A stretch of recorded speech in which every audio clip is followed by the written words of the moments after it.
Tackle Junkies. What's going on, everyone? Really appreciate you guys and gals for clicking on the video. Here with my dude, Big Shersky. He just hopped in the video last minute here. He's a fan of this particular bait. He might have some input for us, so we brought him in the video. But today's video is going to be top 5 spinnerbaits. And I think it was my video on top 5 fall lures. I think it was that video. I'll link it down below. Check it out. That I asked if you guys wanted some videos on like my top 5 favorite whatever. And spinnerbait was, I think, most requested. So let me know down in the comments the next one you guys want to see, if it's buzz baits, jigs, whatever. Let me know. We can even go through like soft plastics, favorite craws, swim baits. I mean, I think it's going to be fun. But we need like a name for this series, like Tackle Talk with Big Mike. I'm not sure he's always going to be in them. I don't know. But it might be kind of cool, me doing my top 5 and just your one, you know, for a beginner. You know, why did you choose that one? Something like that. I don't know. Leave us some comments down below, some suggestions for a little title for these. Or it might be the only one we do. I don't know. But anyways, let's kick it off with top 5 spinnerbaits. I got a couple combos here we'll go over. I think Mike's got his too, so we'll kind of go over these as well. As soon as we're done shooting this video, we're going to head to the park lake there and do some spinnerbait fishing, so that's why we decided to do this video. But you guys know I'm a huge spinnerbait guy. I probably got, I don't know, well over 100 spinnerbaits. I love a spinnerbait.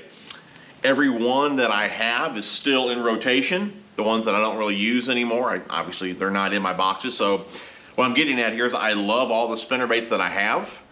It's kind of hard to pick my top 5. And I don't really have, I mean, there's a couple of them where I have like reasons why I picked those spinnerbaits. But it's just ones that I gained confidence in over the years that just caught me a lot of fish. I mean, that's really what it comes down to, you know. You agree with that, Mike? Yeah. Any input there, or just 100%, that's what you would say? 100%, okay. Yeah. So let's start with, and these are in no particular order. There's not like a number 1. These are just my top 5. Let's start with this one right here. This one is this is the Jacob Wheeler, and it's called the Triple Shaddy. It's kind of funny, when I first got this, I think I did some videos on it, I was calling it Triple Shady, you know, like Slim Shady. And I wasn't even thinking like, well, it's a shad imitator. It's probably Triple Shaddy, and I'm calling it Triple Shady like Slim Shady. But anyways, this is the Triple Shaddy, 3 willow blades there, chrome. And I believe this one is a 1/2 ounce. For the most part, I do throw 3/8. That's kind of like my go-to, 3/8. Some are only offered in half, just depends on the spinnerbait. But if I have a choice, 3/8 is usually the size that I like. I fish pretty shallow. I do like a 3/8 for the most part. If it is a bit windy or I'm trying to get a bit deeper, I'll go to a 1/2. But again, for the most part, I do like a 3/8. And of course, too, if you're trying to get a bigger blade, you usually need a heavier head. So certain situations, I'll go to a 1/2. For the most part, 3/8. Mike, any input on that? I think that's I nailed it, right? Yeah, you nailed it. That's exactly what he was going to say. Yeah. So number 1, Jacob Wheeler, Triple Shaddy. A lot of flash, great shad imitator, and I've done, you know, pretty well on this bait in the past. Okay. So again, no specific order. That's number 1. Number 2, I'm going with this dude, Mike. Going with this dude right here, and I don't know the exact name of this one, but this is from Molex, and it's one of those compact spinnerbaits. Again, I don't know the actual series, just a compact. It's a 1/2 ounce, and you can see it's a much smaller frame compared to your typical 1/2 ounce spinnerbait.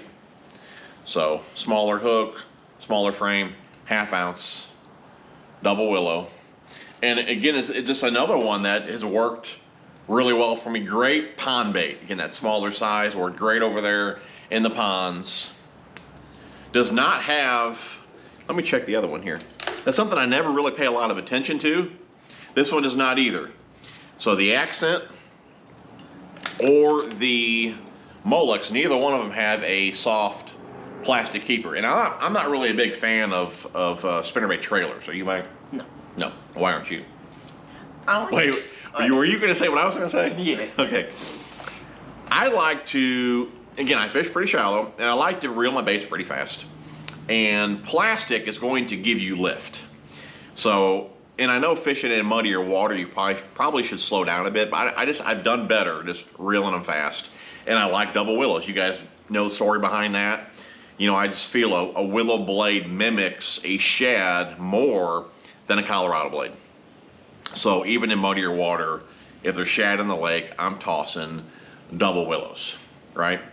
And you know, I don't use a trailer really that often at all. The only time I put a trailer on is if I'm gonna toss a heavier half ounce or even like a 3/4. Even fishing shallow, I will fish a 3/4 that's got maybe even one of these are here, Mike. I'm not sure if this is one of them. It could be.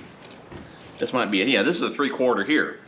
And you'll see that 3/4 has a big blade. Okay, that's when you have to go to a bigger head when you're wanting that bigger blade, right?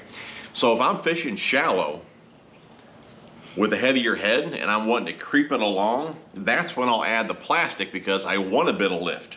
Maybe I don't want that bait dredging the bottom. Maybe I want it a few feet off the surface or what off the surface?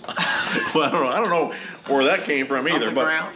maybe I don't want it dredging the bottom. I want it up off the bottom is what I'm getting at here. That plastic will give me a little lift as I'm creeping it along. So in a situation like that, I'll add a trailer. Or let's say I'm catching a bunch of little fish, okay, which happens pretty often. Let's say I'm on a spinnerbait bite and I'm just little fish after little fish. Then I'll add a trailer. Typically it's not a boot tail type trailer, more of a straight tail. I'm just really looking for bulk. One that I used to use years ago a lot was the Power Team Lures hammer shad. Just a good looking shad profile, probably like the ones from Hog Farmer, the spunk shads. Those would be a great option. I've used just straight tail worms before. Just looking for a little bit of bulk, not so much lift, so I kind of stay away from the boot tails. But really that's the only two situations where I'll add a trailer. When I want a bit of lift because I'm using a heavier head because I want a bigger blade, or I want a bit of bulk. So you probably agree with that too, don't you? Okay, so anyways, so that's I think I went like a little bit into depth. I cannot talk today. I think I went a little bit far on that. I was only getting to the point to where I'm not all that concerned if they have a plastic keeper because I don't throw plastics on my spinnerbaits that much. I could have just left it at that. Enough's enough. Okay, so that's number 2. Number three, you know what? Number 3 is tied on, Mike. We'll save that one. We'll save that one second to last. Let's go with, this one here is in a half ounce. Typically, like I said, I usually throw a 3/8, but I did grab my half ounce box here. And I know I got another one in here. Let's see here. Mike, did you steal it out of here? No, I would never. But you would. Well, let's go with this one here. I didn't want to grab this one because this isn't the typical skirt that's on these. But this is the Picasso. Picasso, this is a half ounce. Again, I usually throw the 3/8 there. Picasso, but the key to this particular spinnerbait, because they have different ones, 0.028. That's the wire diameter that I'm looking for. I believe they have like, I could be wrong on this. I think they have like a 32, a 35, which is a bigger wire. I like the 0.028. It's a light wire, okay? Light wire, but with that light wire, you get a lot of vibration. So I kind of feel with this spinnerbait, you kind of get the best of both worlds because I got the willows, which I like, even in muddier water, but with this wire, I get some extra vibration. And that's what you get with Colorado blades. You get a lot of thump, right, Mike? Yeah. Right? Yeah, you get a lot of thump, a lot of vibration with that Colorado blade. So with this wire, I get a lot of extra vibration with these willows, okay? 0.028 double willow. That's the deal there. That's definitely one of my favorites. And this one here as well, no plastic keeper. And if you really want a plastic, Obviously, you can glue them on there, I'm sure. But when I want one, it doesn't have one, I use the hook all. You probably. I don't use the hook off. I know it. I use the hook all. I got videos on that, which I'll link down below. Definitely check it out, but just putting a little disc on top of your plastic will keep it in place as well. Number 3. Okay, well, I guess, well, you have your tied on too. Yes. I'll just grab mine one here, and then we'll talk about the combos. Number 4. And guys, leave us a list of either your top spinnerbait or your top 5 or whatever. So these here, which one is this one? And we'll grab them both out of here because they're the same but different. Number 4 gotta be the War Eagle. And guys, you can pick the War Eagles up over there at Lurenet. Put a code on the screen for you guys, TJ81, 15% off, link down below. Check it out. That code is good for everything on the website. But the War Eagle, fantastic option here. Been throwing these for years. One of my favorites for sure. Well built. Just a great spinnerbait, great skirts. Wire tied there. You guys can probably maybe see that. Probably not, but wire tied. It does have a little plastic keeper on there. Okay. Again, one of my favorites, double willow. Now, this one here, I'll get some line here, Mike. Got it? Yep. This one here looks very similar, right? But it's different. This one we've talked about in other videos. This one here is a Screaming Eagle. You'll see that they move that weight down the shank there. So this one here is a 3/8. This one here is a 1/2. So you dang near have the same size frame, but heavier spinnerbait here. This one here is built for speed, smaller frame, smaller blades. If you compare the blades here, so smaller blades here, built for speed, Screaming Eagle. So again, they look the same, but they are a bit different. When I'm in a bit clearer water, I do reach for that Screaming Eagle. All right, Mike, do you wanna run with number 5? You got it tied on. This is Mike's number 1 and one of my favorites as well. All right, here's the beauty. Let's not put the rod tip Right. on my truck. I don't want to scratch my truck up for this. Get it off here real quick. All right, here you go. Mike's number 1 and my top 5 as well. And I don't know if there's an actual name for it. This is just like your standard booyah spinnerbait. This one here is probably the one that I started out with. And I've had a handful of guys that fish the ponds with me. Mike's one of them, buddy of mine, Mike, that I've turned on to this double gold willow. Even in clear water, those ponds over there are pretty clear, and for whatever reason, this golden, I think it's called Golden Shiner double gold willow, is like, it's just a pond killer over there. Mike's seen it, my buddy Mike's seen it. I've used it for years for whatever reason. In the ponds, this color, man, it just gets bit. But yeah, this is just a standard booyah spinnerbait. Cheap, you know, they're not made cheap, they're cheap as far as price goes. I think you can get them at Walmart. Obviously, Lurenet has them as well. Use code, save a few bucks. Tackle Warehouse, you name it. This is a very, what's the word, accessible? That's the right word, accessible spinnerbait. Pick them up anywhere. Tried and true, just a great option right there. It does have a plastic keeper on there. Plastic keeper. This one here, Mike, I want to say when I first started bass fishing, just like most of you guys, I started watching Jimmy Houston and Bill Dance, and I believe at that time they were working with booyah. Even a lot of the first soft plastics that I bought were Yum. And like I said, this was one of the first ones that I picked up here. And I used to do a lot of different things to these, just kind of trying to modify them and all that. I used to cut the wire, make the wire shorter, add different blades and all that. I mean, this was just really a fun time for me when I first started throwing these booyah spinnerbaits. But just a good tried and true fish catcher for sure. Won't break the bank, and it'll definitely catch some fish. Booyah for the win there. Was that basically what you were going to say too? Yeah, I mean, I kind of figured that, you know. So guys, that is the top 5 there. I guess we'll go ahead and go over the combos real fast. I guess we can do that if we continue this series. Like I said, we may not, I don't know. We'll see what kind of feedback we get on it.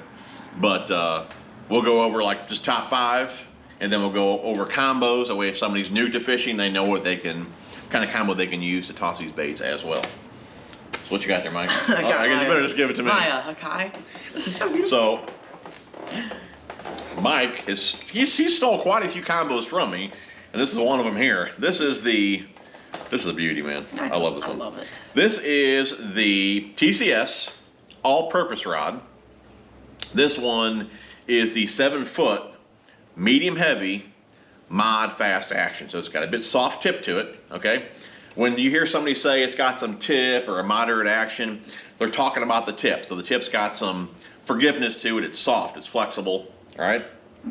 So medium heavy, that's the power, which leads into a moderate fast action. So a nice soft tip. Great for moving baits. This particular rod is good for a lot of things. I think Mike cut off a wacky rig he was tossing on here earlier. I'm not sure why he was running 17-pound test on a wacky rig, but I mean, he was, you know. I don't think you can fish that day, did you? But you really can. You can do a lot of different things with this particular rod here. But yeah, that's the rod here. And then he's running the Hakai in a 7.3, 17-pound Suffolk Siege mono on there. Mono, it's a good all-around line. If you're a beginner, mono is a great option because you can do anything on it. I see Mike from time to time, and he's got, you know, he stole quite a few combos from me. He's got 6 or 7 combos already, and I can tell when he's tying them on, he's not really paying attention to the line. I mean, he's getting there, but I mean, mono, you don't have to worry about that. You can put top water on it. You can work the bottom. I mean, guys, for years, I frog fish with 20-pound mono. Mono is a great do-all type line. May not be the best for everything, but it's a line you can do everything with. So, but that's his combo there. I love the Hakai. I got a video on the Hakai as well, which I will link down below. But yeah, that's Mike's spinnerbait combo right there. One of my favorites, guys. I've been talking about this rod for years. This is the TCS, very similar to Mike's, the all-purpose, TCS all-purpose, but this one is the 6.9, and it loads at an 1/8. Anytime I'm trying to toss a lighter moving bait, this is the rod that I reach for right here. 6.9, medium heavy, mod, fast action. I love that shorter rod, great for tighter spaces, little roll casts and things like that. But yeah, great spinnerbait rod, definitely one of my favorites there for a spinnerbait. And the reel, this is the 13 Fishing G-Man reel. I believe it's in a 6.6, and that is 15-pound Cigar InvizX. I love the InvizX for my spinnerbaits. Okay, that's one of them there. And another one that I've been playing around with, that I've been a pretty big fan of so far, this is the Sano line here. Okay, I believe this might even be, it's even labeled the all-purpose Texas Carolina rig worm stick bait spinnerbait rod. And it has it's a 610 medium heavy, and I do believe this has a moderate fast action to it as well. Again, I like the shorter rod for my spinnerbaits. You know, you can just be very accurate with a shorter rod. So if you're target fishing with a spinnerbait or a pop or something like that, that shorter rod is key to hit your targets. You probably were gonna say this. Such a sexy combo. It is a sexy combo for sure. My only gripe with this rod, what are the specs on this rod? The specs are 1/4 to 3/4. My only gripe on this rod, I wish the handle was just a little bit shorter. You know, I cast right and I switch hands. No, that doesn't mean I'm doing things wrong. That just means I like to reel right. I can cast left, but I just like to cast with my right, switch hands, and reel. I got a video on that. I'm going to link it down below. Be sure to check it out. But when I switch hands, sometimes the handle just, you know, it's like it gets in the way. I'm not saying I'm like bad or anything, you know. I'm not. I don't have a dad bod, right? I feel like the handle's just a bit too long. Like this one here, it's a bit shorter and it doesn't rub my belly. This one does a little bit. I like a much shorter handle on a shorter rod. You know, just, I don't know, it's just a personal preference deal. I like a short handle for a short rod. Enough said. So anyway, that's my only gripe with this rod. Love the wind grips though. And it's just a nice rod. Got the Sano reel on there. It is 6.5. And this here is the, this is Cigar Basics. You guys asked me to review that line, so I'll use it for probably another month or so, then we'll do a review on it. But so far, so good. Cigar Basics is holding up really well. I haven't cranked with it yet. I told you guys I would crank with it. I will spool up a cranking reel and do some cranking with it, and we'll see how it holds up. As far as spinnerbaits go, 0 complaints. So again, that's 15 pounds Cigar Basics. But yeah, loving this combo. Love the grips on there and all that. And like Mike said, it's pretty dang sexy. Oh, yes, it is. So guys, that should wrap it up. You guys seen our top 5 spinnerbaits. And again, I'm sure I left some of your favorites out as well. That doesn't mean I don't have them in the box. Those 5 are just the ones that I have the most confidence in, have caught the most fish on. Just, those are my go-tos, all right? You seeing our combos, seeing our spinnerbaits? I guess we're out. Guys, this was a fun video. I kind of like this video because it wasn't real like serious. It's kind of fun, relaxing, you know. You know, Big Mike's in it. It's always a good time with Big Mike's here. So let us know down below your top 5. If you guys want to see another one of these, what bait should it be? I'm thinking maybe buzz baits. Yeah. I like a buzz bait. It's a good time for buzz bait right now. Buzz bait. But guys, we're out. We're heading to the park. Hopefully catch some fish. If you guys enjoyed the video, be sure to smash that thumbs up. Love you guys. See you on the next one. Bye.